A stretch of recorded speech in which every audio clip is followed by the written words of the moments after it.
প্রমাণ দিচ্ছে কেরলের চিরামান মসজিদ 1400 বছর থেকে প্রমাণ দিচ্ছে, 1400 বছর বয়স মসজিদের।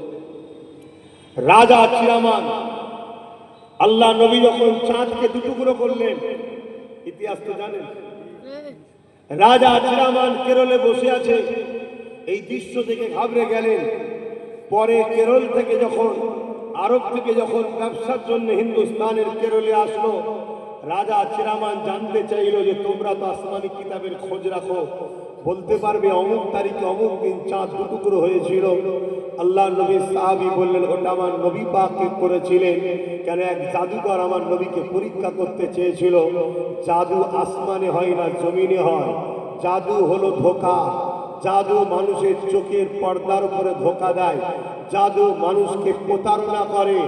তাই জাদুঘর হাবিব ইয়ামানি বিশ্ববিখ্যাত জাদুঘর বলেছিল, আসমানে তুমি দেখাও।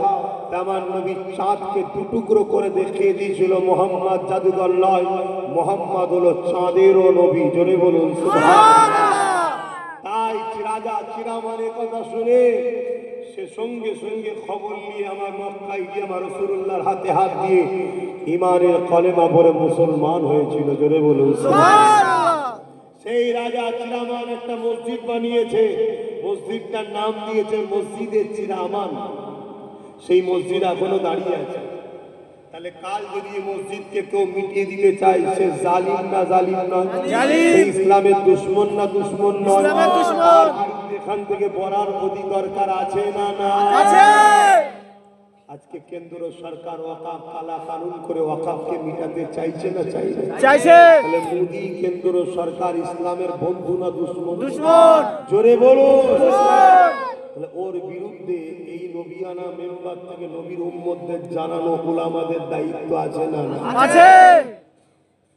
দ্বিতীয় নম্বর কথা, সেই কেন্দ্রের কালা কানুনে পশ্চিম বাংলা সরকার মেনেছে না মানেনি? মেনেছে। তাহলে পশ্চিম বাংলা সরকারও মোদির সাথ দিল না দিল না? দিল। এও ইসলামের দুশমন না বন্ধু? দুশমন। তাহলে এর বিরুদ্ধে এই নবিয়ানা মেম্বার থেকে নবীর উম্মতদের সজাগ করা দরকার আছে না আছে? যদি কেউ মাদ্রাসা ভাঙে, সে নবীর দিনের দুশমন না বন্ধু? দুশমন। আসামে, গুজরাটে, বিহারে, বিভিন্ন জায়গায় বিজেপি সরকার যেখানে আছে মাদ্রাসা ভাঙছে বুলডোজার দিয়ে। পশ্চিম বাংলাতে রাজ্য সরকার দুর্গাপুরে বুলডোজার দিয়ে মাদ্রাসা ভাঙছে, নদিয়াতে ওয়াকাফের জায়গা ঈদগাহকে দখল করছে। এরা ইসলামের দুশমন নয়? দুশমন। বলে দুশমন। আপনি ইসলামের দুশমনের সাথ দেবেন,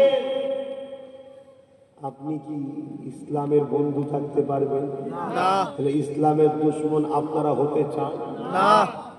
সাবধান সাবধান। রাসূলুল্লাহর একটা হাদিস মন দিয়ে শোনেন।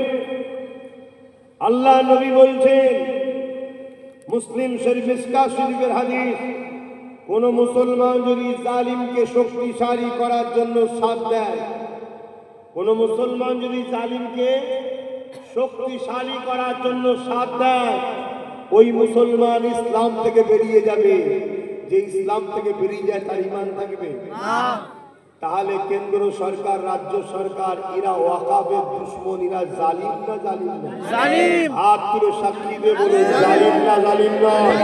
লম্বা করে হাত তোলে। তাহলে জালিমকে কেউ যদি শক্তিশালী করার জন্য সাথ দেয়, সে মুসলমান ইসলামে থাকবে না।